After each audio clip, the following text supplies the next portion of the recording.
जय हिंद मेरे सेठ सेठियों, और आप सभी का स्वागत है आपके अपने YouTube चैनल प्रीतम एकेडमी परिवार में। और मैं हूं पंकज कुमार।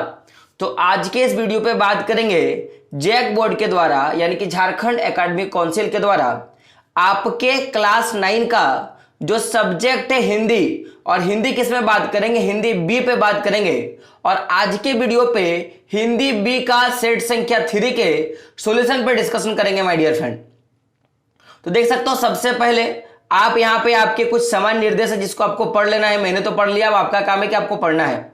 तो सबसे पहले देख सकते हो आपका क्या है, खंड क है, और खंड क में पहला क्या है, अपठित बोध। तो पहले बात कर लेते हैं अपठित बोध पे।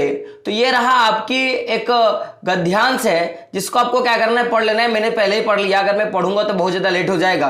तो मैं चलता हूं सबसे पहले क्वेश्चन पे। तो कवि क्वेश्चन क्या है कि कवि ने अंबर के आनंद को देखने की बात क्यों कही है। कवि ने अंबर के आनंद को देखने की बात क्यों कही है, यह आपका प्रश्न है। तो हम लोग बात करें इसके आंसर पे। तो दोस्तों क्या है कि कवि ने अंबर के आनंद को देखने की बात इसलिए कही होगी क्योंकि अंबर में ना जाने कितने तारे हैं, तथा अंबर अर्थात आसमान को सभी तारे बहुत प्यारे हैं, और कितने तारे आसमान से टूट गए हैं। तो क्या अंबर इन टूटे तारों पर दुखी होते हैं क्या।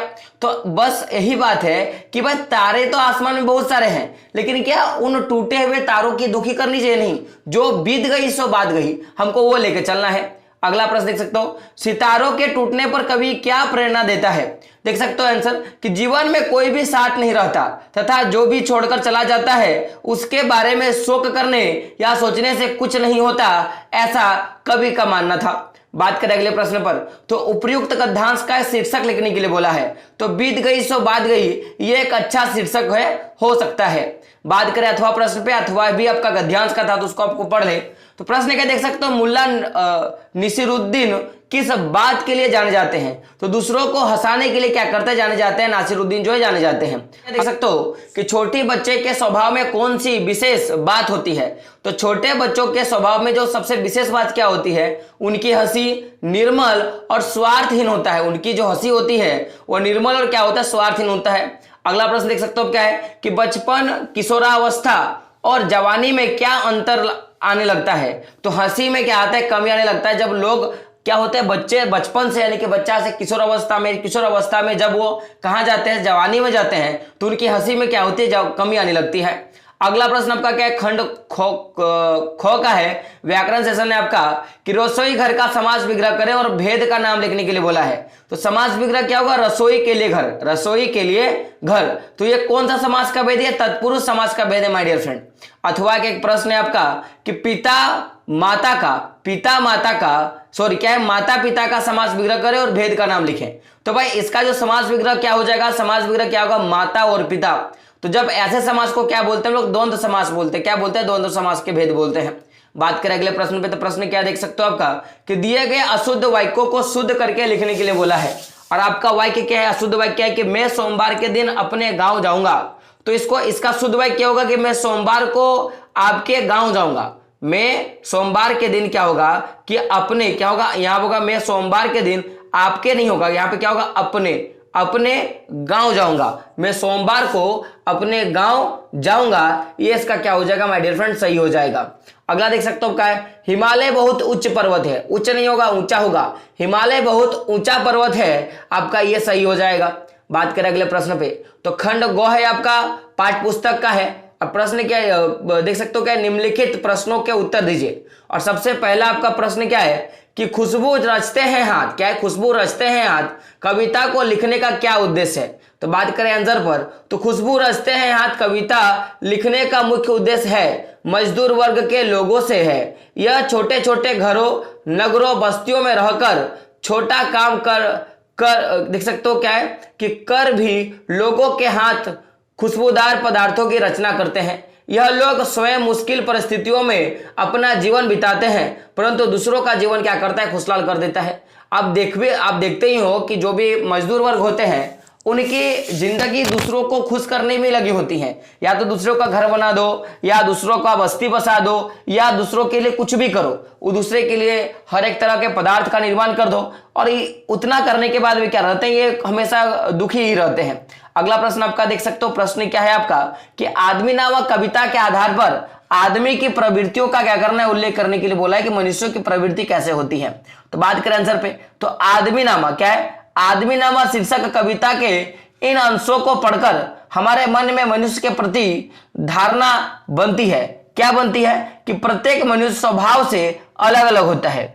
कई अति देख सकते हो क्या, कई अति साधन संपन्न यानी कि बहुत ज्यादा अमीर होता है, तो कोई देख सकते हो क्या है, तो कोई अत्यंत गरीब होता है। मनुष्य अपने व्यवहार से अच्छा बुरा होता है। यहां पर कुछ लोग निहायती शरीफ होते हैं, तो कुछ लोग हद दर्जे के क्या होते हैं, कमीने होते हैं। यानी कि कुछ लोग कैसे होते हैं, कुछ लोग बहुत धनवान होते हैं, तो कुछ लोग बहुत गरीब होते हैं, कुछ लोग बहुत शरीफ होते हैं, तो कुछ लोग क्या होते हैं, बहुत ज्यादा बड़े कमीने भी होते हैं।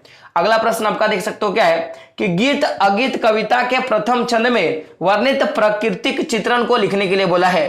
तो बात करें आंसर पर, तो कविता के प्रथम छंद में नदी के बहने से जो सुंदर दृश्य दिखाई देता है, कवि ने उसका बहुत सुंदर वर्णन किया है। कवि कहता है कि नदी को बहता देखते हुए ऐसा लगता है जैसे नदी किसी के बिछड़ने के दुख में दुखी होते हुए गीत गाते हुए बड़ी तेजी से बह रही है। आगे देख सकते हो, ऐसे में लगता है कि वह अपना दुख कम करने के लिए किनारों से कुछ कहती हुई बहती जा रही है।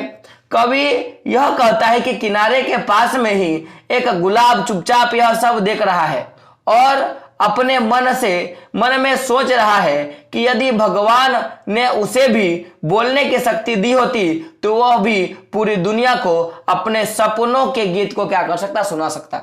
यानी कि जिस तरह नदी बहता है तो उसकी झरझर झरझर कलकल की आवाज आती है, तो कवि को लगा कि ये जो आवाज है ये एक्चुअली नदी के अंदर की व्यथा है, जो क्या करता है कि वो किसी दूसरे को बताने के लिए किनारे की ओर देखता है। और वही किनारे में एक गुलाब का पेड़ था और गुलाब का पेड़ सोचता है कि काश भगवान ने मुझे बोलने के लिए बोली दी होती तो मैं भी क्या कर सकता इस नदी की तरह, मैं भी अपने भावनाओं को पूरी दुनिया में व्यक्त करता। ऐसा था मानना था।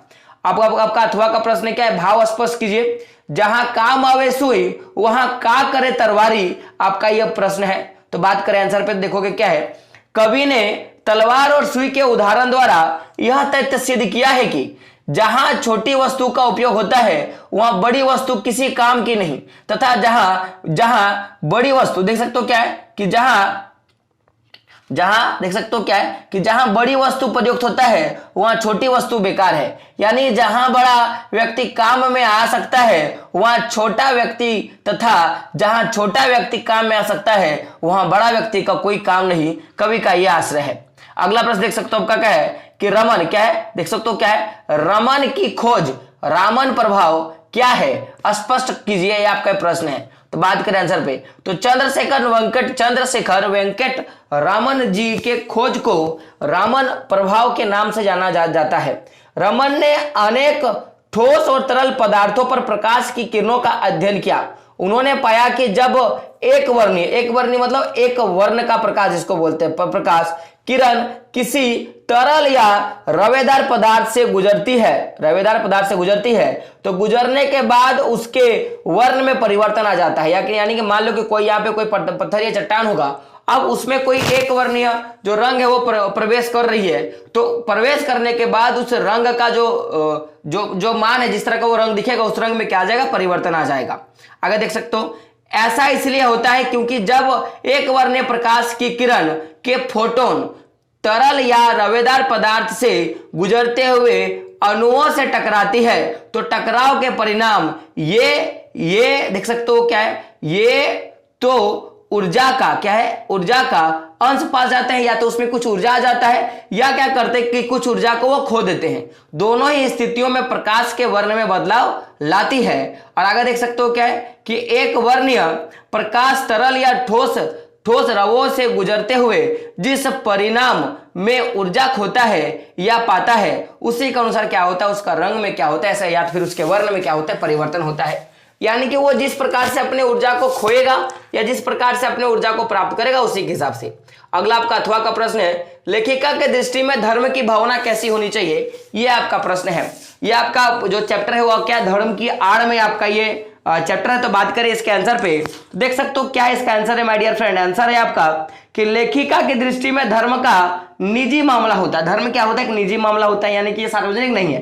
प्रत्येक व्यक्ति अपने अनुसार धर्म को मानता है और उसे इसकी छूट भी होनी चाहिए कि भाई मैं अपना धर्म मानूंगा, इसका भी क्या छूट होना चाहिए। उसके अनुसार शंख घंटा देख सकते, शंख घंटा बजाना, जोर जोर से नमाज पढ़ना ही केवल धर्म नहीं है कि आप हिंदू हो तो आप क्या बोल रहे हो, शंख बजा रहे हो, आप जोर जोर से घंटा बजा रहे हो। आप मुसलमान हो तो आप जोर जोर से नमाज पढ़ रहे हो, तो ये कोई धर्म नहीं है।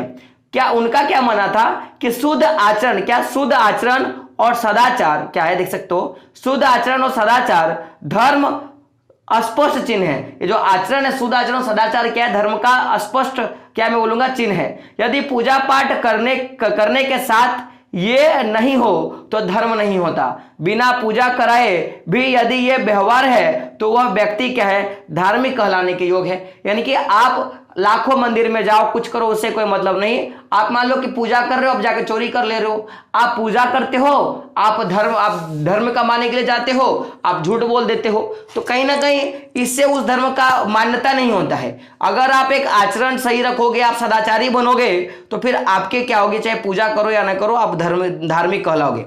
अगला प्रश्न देख सकते हो क्या है कि लेखिका का ध्यान आकर्षित करने के लिए गिल्लू क्या क्या करता था।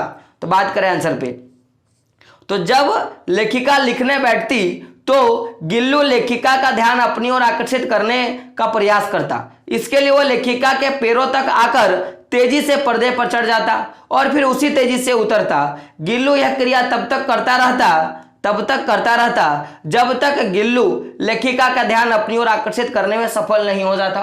तो यह काम जो है करता था। तो प्रश्न क्या है, अगला प्रश्न देख सकते हो क्या है कि हामिद को लेखक की किन बातों पर विश्वास नहीं हो रहा था।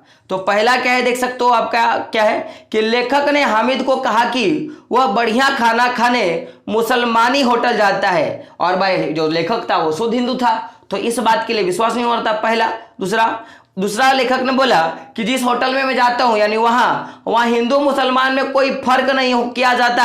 ये दो कारण था जिसके कारण जो है लेखक का जो दोस्त है वो लेखक के बात पे विश्वास नहीं करता था। बात करें अगले खंड पे, अगला खंड आपका क्या है, रचना का है। तो आपका प्रश्न क्या है, देख सकते हो 12 नंबर का प्रश्न है कि आप विद्यालय की ओर से पर्वतारोहण के लिए जाना चाहते हैं, अतः छात्रावास में रहते हुए अनुमति हेतु अपने पिताजी को पत्र लिखे। ये आपका प्रश्न है।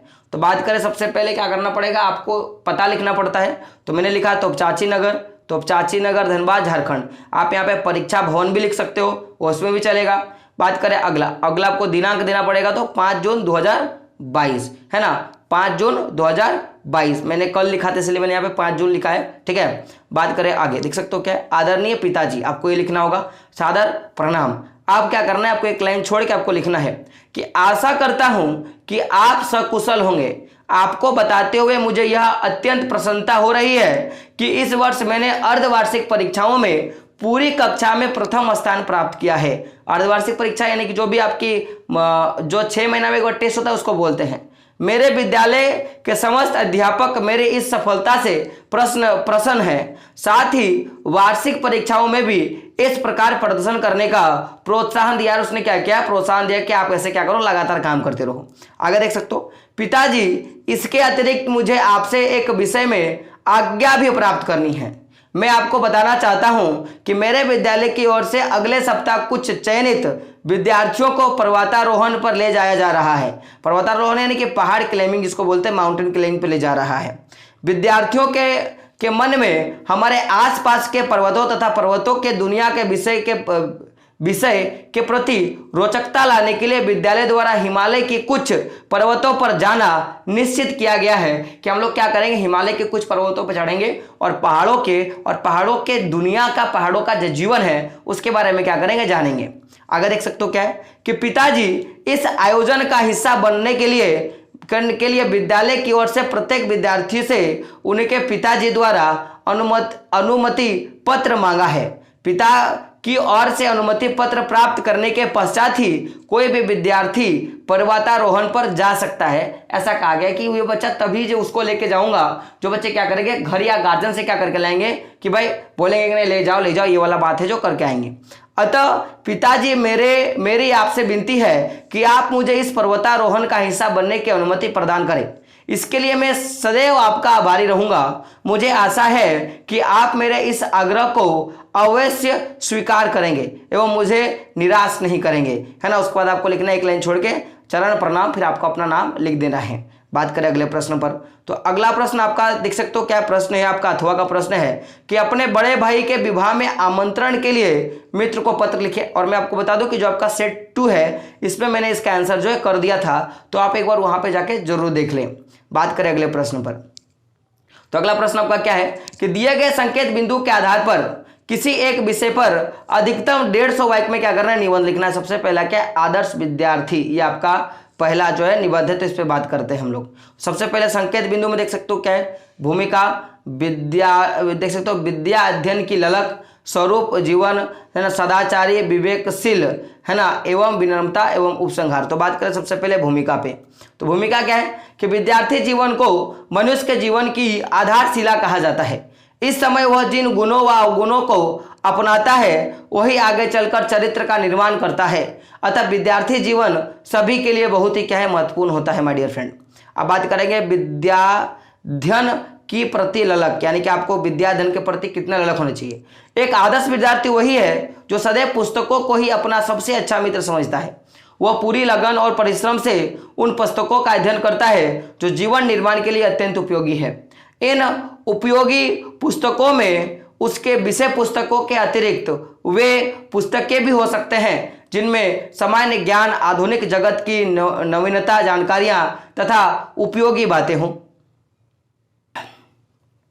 देख सकते हो बोल क्या रहा है कि एक आदर्श विद्यार्थी में क्या होना चाहिए कि उसका जो प्रिय दोस्त होना चाहिए वो पुस्तक होना चाहिए, और पुस्तक से बड़ा कुछ होना चाहिए, और उसको पूरी लगन और परिश्रम के साथ अध्ययन भी करना चाहिए, और जीवन के निर्माण के लिए ये जो पुस्तक होगा उनके लिए बहुत उपयोगी होता है। और ऐसा नहीं है कि जो पुस्तक है केवल उनके जो क्लास के जो सब्जेक्ट हैं वही जरूरी है, बल्कि उसके अतिरिक्त वो क्या कर सकते हैं कि जो सामान्य ज्ञान के जो पुस्तक होते हैं, आधुनिक जगत की जो अपडेट वाला जो करंट अफेयर होता है तथा जो भी उपयोगी होता है आप उसको भी कर सकते हो, जिससे आपको अच्छा होगा।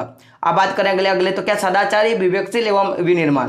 तो बात करें इस पे, तो आदर्श विद्यार्थी अपने अध्यापक अथवा गुरुजनों का पूर्ण आदर करता है। वह उनके हर आदेश का पालन करता है। अध्यापक उसे जो भी पढ़ाते अथवा याद करने के लिए कहते हैं वह उसे ध्यानपूर्वक पढ़ता है। कक्षा में जब भी अध्यापक पढ़ते हैं तब वह उसे ध्यानपूर्वक सुनता है। वह सदैव यह मानकर चलता है कि वह गुरु से संपूर्ण ज्ञान प्राप्त कर सकता है। गुरुजनों के अतिरिक्त वह अपने माता पिता की इच्छाओं एवं निर्देशों के अनुसार कार्य करेगा तो उसको क्या बोलेंगे को अच्छा है। अब बात करेंगे उपसंहार पे, तो वह विद्यार्थी जो कुसंगति से अपने आप को दूर रखते हुए सद्गुणों को निरंतर अपनाने की चेष्टा करता है तथा गुरुजनों का पूर्ण आदर करते हुए भविष्य की ओर अग्रसर होता है वही एक आदर्श विद्यार्थी है। उसके वचन और कर्म, दूसरे के साथ उसका व्यवहार, उसकी वाणी हमेशा यथा योग्य होनी चाहिए ताकि जीवन की छोटी, देख सकते हो क्या, छोटी छोटी उलझने उसका रास्ता ना रोक पाए। यानी कि भाई देखो, अगर आप एक आदर्श विद्यार्थी हो तो आपका जो संगत होता है, आपके जो दोस्त होते हैं वो भी बहुत जरूरी होता है। अगर आपके दोस्त या आप में जो गुण और जो अवगुण है, अगर ये आपके वाणी पर और जो भी कुछ चीजें होती हैं अगर उनमें झलक जाता है तो आपके जीवन में छोटी छोटी कठिनाई जो होगी और आपको कभी भी आगे नहीं बढ़ने देगा। अब अगला प्रश्न आपका क्या है, देख सकते हो क्या है, बेरोजगारी। तो बेरोजगारी समस्या और समाधान, ये आपका एक निबंध है। और संकेत बिंदु क्या है, भूमिका का अर्थ, कारण, समस्या, दुष्परिणाम और समाधान, ये आपका है। तो बात करें आंसर पे, तो देख सकते हो सबसे पहले बात करेंगे कि प्रस्तावना पे बात करेंगे, यानी कि जिसको हम लोग भूमिका बोलते हैं उस पर हम लोग बात करेंगे। देख सकते हो क्या है कि स्वतंत्रता प्राप्ति के बाद हमारे देश को कई समस्याओं से दो चार होना पड़ा, यानी कि सामना करना पड़ा। इन समस्याओं में मूल्य वृद्धि, जनसंख्या वृद्धि, प्रदूषण, भ्रष्टाचार, बेरोजगारी आदि प्रमुख है। इनमें बेरोजगारी का सीधा असर व्यक्ति पर पड़ता है। यही असर व्यक्ति के देख सकते हो स्तर से आगे बढ़कर देश के विकास में बाधक जो होता है सिद्ध होता है। ये रही प्रस्तावना यानी कि भूमिका। बात करेंगे बेरोजगारी का अर्थ, क्या होता है बेरोजगारी का अर्थ। तो रोजगार शब्द में बे उपसर्ग और ई प्रत्यय के मेल से बेरोजगारी शब्द बना है, जिसका अर्थ वह स्थिति जिसमें व्यक्ति के पास काम न हो, अर्थात जब व्यक्ति काम करना चाहता है और उसमें काम करने की शक्ति, सामर्थ्य और योग्यता होने पर भी उसे काम नहीं मिल पाता। यानी कि ऐसा व्यक्ति जो काम करने का इच्छुक है और वो बोलेगा कि मैं काम करूंगा, और कोई भी काम अगर मार्केट में करना है तो उसके लिए उसके पास शक्ति भी है, वो सामर्थ्य भी रखता है कि वही वो काम तो कर सकेगा, और उसके पास वो योग्यता, एबिलिटी भी है कि वो क्या करेगा, वो काम तो कर लेगा, लेकिन फिर भी उसे क्या नहीं मिलता, काम नहीं मिलता। यह देश का दुर्भाग्य है कि हमारे देश में लाखों हजारों नहीं बल्कि करोड़ों लोग इस स्थिति से गुजरने को विवश हैं। इसी को क्या बोलेगा, बेरोजगारी का अर्थ। बात करेंगे बेरोजगारी के कारण का, तो बेरोजगारी बढ़ने के कारण इनमें सर्वप्रमुख कारण देश की निरंतर बढ़ती जनसंख्या। पहला क्या है, देश की जनसंख्या। आगे देख सकते हो क्या है, बढ़ती जनसंख्या के कारण सरकारी और प्राइवेट सेक्टर द्वारा रोजगार के जितने पद और अवसर सृजन किए जाते हैं वो अपर्याप्त सिद्ध होते हैं। भाई जनसंख्या इतना ज्यादा बढ़ रहा है कि अब मान लो कि किसी फैक्ट्री में 10 गो सीट है और जनसंख्या बढ़ रहा है तो 1000 10,000 लोग भी क्या कर रहे हैं कि उसमें बोल रहे हैं कि मुझे जॉब दे दो। भाई कि तो 100 ही आदमी को मिलेगा, तो पहला ये रहा। आगे देख सकते हो, तो परिणीता यह समस्या देख सकते हो क्या है कि सुरसा के मुंह की भांति बढ़ती जाती है। जैसे रामायण में एक सुरसा था, जिसमें आपको पता होगा कि हनुमान जी उनके मुंह से घुस के आना था, तो ही सुरसा का बात कर रहा हूं। बेरोजगारी बढ़ने के अन्य कारणों में अशिक्षा, तकनीकी योग्यता, सरकारी नौकरी की चाह, आगे देख सकते हो स्वरोजगार ना करने की प्रवृत्ति, उच्च शिक्षा के कारण छोटी नौकरी ना करने का संकोच, कंप्यूटर जैसे उपकरणों में वृद्धि, मशीनीकरण, लघु उद्योग धंधों का नष्ट होना आदि है। तो भाई ये भी सब चीजें होती हैं कि केवल जनसंख्या बढ़ रहा नहीं, साथ में क्या होता है कि बहुत लोग अशिक्षित होते हैं, बहुत लोग ऐसे होते हैं जिनके पास तकनीकी ज्ञान नहीं होता है। मान लो वैकेंसी है लेकिन तकनीकी ज्ञान नहीं है। बहुत लोग ऐसे होते हैं, नहीं मैं प्राइवेट नौकरी नहीं करूंगा, मैं सरकारी नौकरी करूंगा। तो फिर क्या होता है, बहुत सारे लोग होते हैं कि नहीं मैं बिजनेस नहीं करूंगा, मुझे सरकारी ही नौकरी करनी है ना। बहुत सारे लोग क्या होते हैं कि उच्च शिक्षा ग्रहण कर लेते हैं, फिर बोलते हैं मैं छोटी नौकरी नहीं करूंगा। इसके कारण बहुत सारे लोग क्या होते हैं कि कंप्यूटर जैसे उच्च उपकरणों में वृद्धि हो रहा है, मशीनीकरण बढ़ रहा है, तो अब कंप्यूटर जब यूज हो रहा है, तो अब कोई मान लो कि अगर पैसा गिनना जाता था तो करोड़ों रुपया को गिनने में 10 आदमी लगा रहा है, लेकिन अब एक मशीन आ गया, वो 10 आदमी का काम अकेले कर दे रहा है। तो ये भी सारी चीजें हैं। आगे देख सकते हो आपका क्या है कि इसके अलावा एक महत्वपूर्ण निर्धनता भी है। क्या निर्धनता, जिसके कारण कोई चाहकर भी स्वरोजगार स्थापित नहीं कर पाता। हमारे देश की शिक्षा प्रणाली भी ऐसी है जो बेरोजगारी की फौज तैयारी करती है। यह शिक्षा सैद्धांतिक अधिक प्रयोगात्मक कम है। ये जो शिक्षा आप देखोगे उसमें सैद्धांतिक है, प्रयोगात्मक नहीं है। भाई आपको प्रैक्टिकल नहीं करना है, केवल आप पढ़ो, जिससे कौशल विकास नहीं हो पाता। ऊंची डिग्रियां लेने पर भी विश्वविद्यालयों और कॉलेजों से निकला युवक स्वयं को ऐसी स्थिति में पाता है, जिसके पास डिग्रियां होने पर भी काम करने की योग्यता नहीं रखता। अब हम लोग क्या करते हैं, हम लोग पढ़ लिए हैं कि भाई हाइड्रोजन और ऑक्सीजन को मिलाएंगे तो जल होगा, लेकिन कभी हम लोगों ने प्रक्रिया को करके नहीं देखा है, केवल सैद्धांतिक हम लोगों ने काम किया। तो यह भी स्थिति होता है कि आपने तो पढ़ लिया, आपके पास तो क्वालिफिकेशन है, लेकिन आपको लगेगा कि नहीं कि आप उस एलिजिबिलिटी, उस क्वालिफिकेशन के लिए क्या हो, हकदार हो। आगे देख सकते हो बेरोजगारी के परिणाम या दुष्परिणाम जिसको बोलते हैं आप लोग। कहा गया है कि खाली दिमाग शैतान का घर होता है। बेरोजगार व्यक्ति खाली होने से अपनी शक्ति का दुरुपयोग असामाजिक कार्यों में लगा देता है। भाई सही बात है, वह असामाजिक कार्यों में शामिल होता है और कानून व्यवस्था भंग करता है। ऐसा व्यक्ति अपना तथा राष्ट्र दोनों का विकास अवरुद्ध करता है। देख सकते हो क्या है कि बुभुक्षक किम ना करोति पापा, है ना। तो जो बुड़बक होता है वो क्या नहीं करता, वो हर पाप करता है। भूखा व्यक्ति कौन सा पाप नहीं करता, देखो सकते बुभुक्षक किम ना करोति पंपा, है ना। तो जो भूखा व्यक्ति होता है, देख सकते हो भूखा व्यक्ति कौन सा पाप नहीं करता, अर्थात भूखा व्यक्ति चोरी, लूटमारी, हत्या जैसे सारे पाप कर्म कर बैठता है। अतः व्यक्ति को रोजगार तो मिलना ही चाहिए माय डियर फ्रेंड। आगे देख सकते हो क्या है आपका, अगला बात करेंगे समाधान या उपाय पे बात करेंगे। तो बेरोजगारी दूर करने के लिए सरकार और बेरोजगारों के साथ साथ प्राइवेट उद्योग के मालिकों को सामंजस्य बैठाते हुए ठोस कदम उठाना चाहिए। ऐसा नहीं कि केवल सरकारी कर रहा है, भाई प्राइवेट सेक्टर के जो लोग उनको भी करना चाहिए। इसके लिए सरकार को रोजगार के नव पदों का सृजन करना चाहिए, यानी कि नए नए पदों का सृजन करना चाहिए। यहाँ भी ध्यान रखना चाहिए कि नव पदों सृजन के से समस्या का हल पूर्णतः संभव नहीं है, क्योंकि बेरोजगारी की फौज बहुत लंबी है जो समय के साथ साथ बढ़ती भी जा रही है। सरकार को माध्यमिक कक्षाओं से तकनीकी शिक्षा अनिवार्य कर देना चाहिए ताकि युवा वर्ग डिग्री लेने के बाद असहाय ना महसूस करे। अब बात करें अगले प्रश्न पे। तो अगला आपका क्या है, मोबाइल फोन। मोबाइल फोन में बात कर रहे हैं। तो संकेत बिंदु क्या, प्रस्तावना, मोबाइल फोन का स्वरूप, है ना, देख सकते हो विविध लाभ और हानि, और देख सकते हो उपयोग में सावधानियां और उपसंहार, आपका ये संकेत है। तो बात करेंगे प्रस्तावना पे। तो मोबाइल फोन को अक्सर सेल, देख सकते हो क्या है कि सेल फोन भी कहा जाता है। यह मनुष्य, यह मुख्य रूप से, सॉरी मनुष्य मैंने बोल दिया, यह मुख्य रूप से वॉइस कॉल के लिए उपयोग किया जाने वाला उपकरण है। इसका मुख्य काम क्या है भाई, कॉल करने का। आगे देख सकते हो आपका क्या है कि मोबाइल फोन का स्वरूप 1973 से पहले मोबाइल टेलीफोनी कारों और अन्य वाहनों में स्थापित फोन तक सीमित था। यानी कि ऐसे कार जिसमें, या ऐसे गाड़ी जिसमें, जिसको टेलीफोनी कार बोलते थे, उसी तक सीमित था। मोटरोला पहली कंपनी थी जिसने देख सकते हो हैंड हेल्थ मोबाइल फोन का क्या किया था, उत्पादन किया था। और आज देख रहे हो उसका जो स्वरूप है वो बदलता जा रहा है। बात करेंगे विविध लाभ। तो मोबाइल का हमारे जीवन में क्या है भाई, निम्नलिखित लाभ है। जैसे देख सकते हो हमें जोड़े रखता है, हमें क्या करते हैं, एक दूसरे से जोड़े रखता है, पूरी दुनिया के बारे में अपडेट भी रखता है, ऑनलाइन संचार सुविधा के लिए है, सभी के लिए मनोरंजन कभी भी और कहीं भी करता है, ऑफिस का काम क्या देख सकते हो मैनेज करने का के लिए होता है, और मोबाइल में क्या होता है देख सकते हो मोबाइल बैंकिंग के लिए भी होता है। हानि का बात करें तो देख सकते हो समय की बर्बादी होता है भाई, मनोरंजन के लिए क्या होगा, समय की बर्बादी हो गया। हमें गैर संचारी बनाता है ना, गोपनीयता की हानि हो जाता है, धन की अपव्यय होता है, दुर्घटना की संभावना बढ़ता है, और साइबर क्राइम का क्या होता है, खतरा बढ़ता है। तो ये सारी क्या हानि। अगला क्या देख सकते हो, सावधानियां।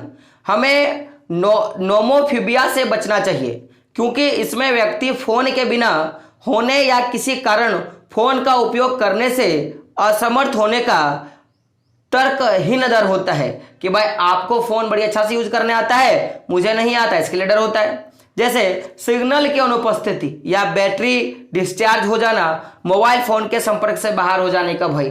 तो ये भय से क्या करना चाहिए, आपको हमेशा बचना चाहिए। बात करेंगे उपसंहार पे। तो एक मोबाइल फोन सकारात्मक और नकारात्मक दोनों हो सकता है। उपयोगकर्ता इसका उपयोग किस आधार पे करता है, इस बात पर निर्भर करता है। चूंकि मोबाइल हमारे जीवन का एक अभिन्न हिस्सा बन गया है, अपने जीवन के बेहतरी के लिए अनुचित तरीके से उपयोग करने के बजाय सावधानी पूर्वक उपयोग करना चाहिए और इसे जीवन में उपयोगी बनाना चाहिए, तभी आप कुछ कर सकते हो। तो ये पूरा का पूरा हम लोगों ने बात कर लिया कि आपके जितने भी हिंदी बी के जो भी आप डिमांड कर रहे थे, सर हिंदी बी का बना दो, मैंने बना दिया। अब आपका काम है कि इस वीडियो को ज़्यादा नहीं मैं बोलूँगा कि 5K तक पहुँचा देना, 5K व्यू तक पहुँचा देना। आपको बस इतना करना है, फिर जैसे आपका डिमांड और आएगा मैं वो डिमांड को भी क्या करूँगा, पूर्ति कर दूंगा। तो दोस्तों वीडियो कैसा लगा कमेंट बॉक्स में बताना है। साथ में चैनल पर नहीं हो तो क्या करना है, चैनल को सब्सक्राइब कर लेना है, क्योंकि इसके बाद आपके क्लास 9 का, मैं किसका बात कर रहा हूँ, क्लास 9 का जितना भी मोस्ट इंपॉर्टेंट क्वेश्चन है जो भी आपके एग्जाम में पूछे जाएंगे, मैं आपको वो करवा दूंगा, ताकि आपको किसी तरह का कोई दिक्कत नहीं होगा और आप एग्जाम जो आसानी से दे सकोगे। तो दोस्तों मिलते हैं अगले वीडियो में, तब तक के लिए जय हिंद, जय भारत और आपका दिन शुभ हो।